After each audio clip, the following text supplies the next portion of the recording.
James Orengo finally surrenders to William Ruto.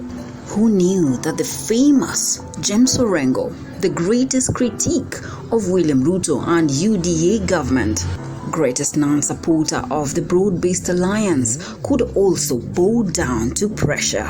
What suddenly changed James Orengo? Let's dive into it. Welcome back to our channel. Press the subscribe button for more news bulletins on Royal News, the channel where you get all your trending news bulletins. James Orengo finally surrenders to William Ruto. The question is, what suddenly changed Orengo to bow down?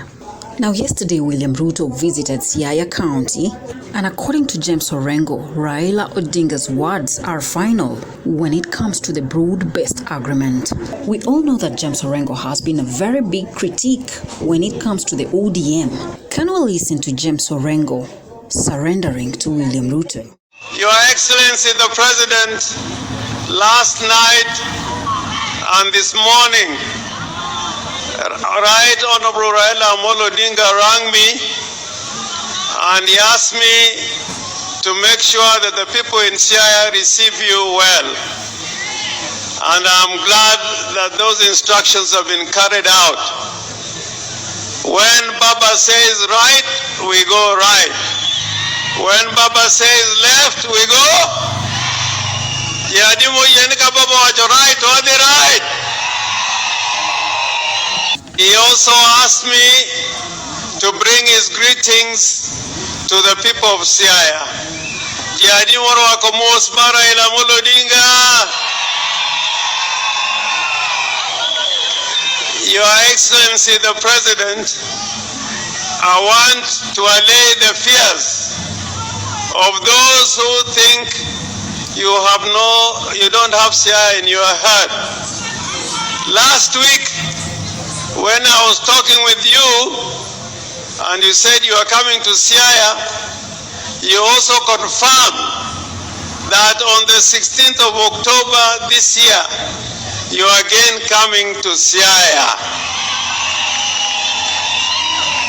President Duogo Siaya Katari Kaparga Uchel. We are going to have the Siaya International Trade and Investment Conference, and it will be presided by no other person than the President of the Republic of Kenya. And we are very grateful.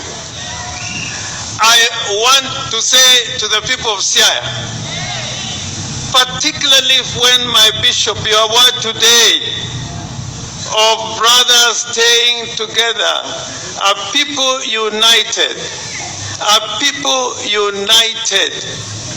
will always succeed.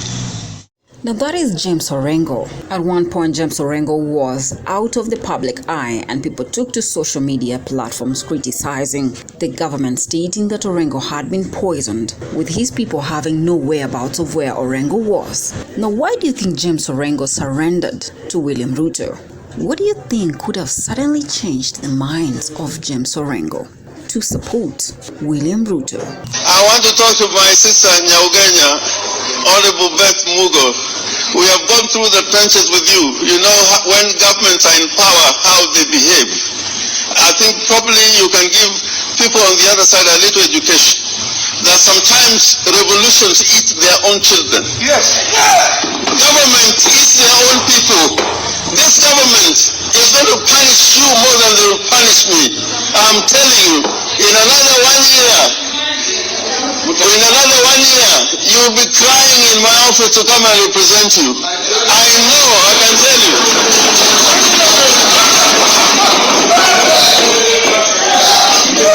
I've appeared for President Kibaki when he was in the opposition about laws which were made here. I've appeared for President Uhuru and Vice President Ruto when Kanu was going away.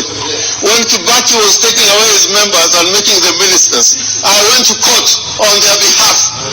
But now that they're in power, they are forgetting. And power, when power gets... Penda sana kusema ukweli. Kweli, nitasema. Hata kama Ruto angekuwa hapa, nitasema. Hata kama Moi alikuwepo, tulikuwa nasema.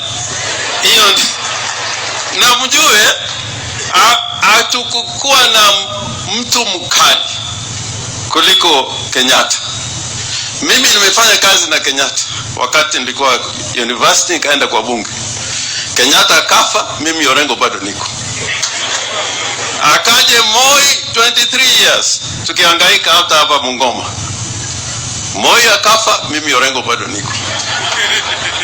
Kibaki akaja, Kibaki akafanya kazi, Kibaki akaenda, mimi nipo. Uhuru akaja, Orengo bado yuko pale pale.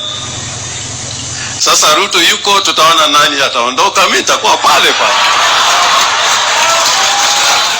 Can we look at the reasons why James Orengo decided to actually bow down to William Ruto? And number one, we will start with the development of the Nyanza region. Since the finalization of the broad-based alliance, it has been aiming at finding the development strategies. We can see other counties like Homa Bay, Siaya, Kisumu have government projects, physical projects that are going on. And if we actually do a critical comparison of Uhuru's government and Ruto's government, Raila is gaining much more from Ruto's government than he was gaining from Uhuru's government. There is much more progress and development strategies in the Nyanza region. Number two could be Orengo was being isolated when it came to political functions. Most of the time, Orengo was being left out because he was opposing the broad-based government and William Ruto. So most likely he has seen the need to join the government to unify ODM and UDA. Number three could be the impeachment rumors of James Orengo. At one point, the internet went ablaze, stating that James Orengo was going to be impeached due to continuous rejection of the broad-based alliance and the criticisms he was taking upon William Ruto. And we all know that if Raila Odinga and William Ruto wanted to impeach James Orengo, that is a piece of cake because most of the MCAs in Nyanza are from ODM. So definitely an impeachment motion will be a piece of cake to remove James Orengo. I'm not saying they have filed an impeachment motion to remove him. It was rumored at one point, but definitely that's not the case because we are seeing Orengo now unifying with William Ruto. And the last reason is the unification and support of William Ruto come 2027. Could this be a political strategy for Nyanza to unify as one in order to support William Ruto come 2027? We all know by now that politics is a game of interest. You support one in order to get something in return. The benefits of political games. These are just but my views. What do you think? Why did James Orengo suddenly decide to bow down to William Ruto in support of the broad-based government and acknowledges the broad-based alliance? Is it a political strategy to unify Nyanza for the support of William Ruto come 2027? Well, what say have you? Leave me views on the comment section. Subscribe to Royal News You, channel of trending political analysis. If it's your first time to listening to Royal News, press the subscribe button and ring the notification bell so that you can be fast to receive the news bulletins once we upload them. JD Smiles.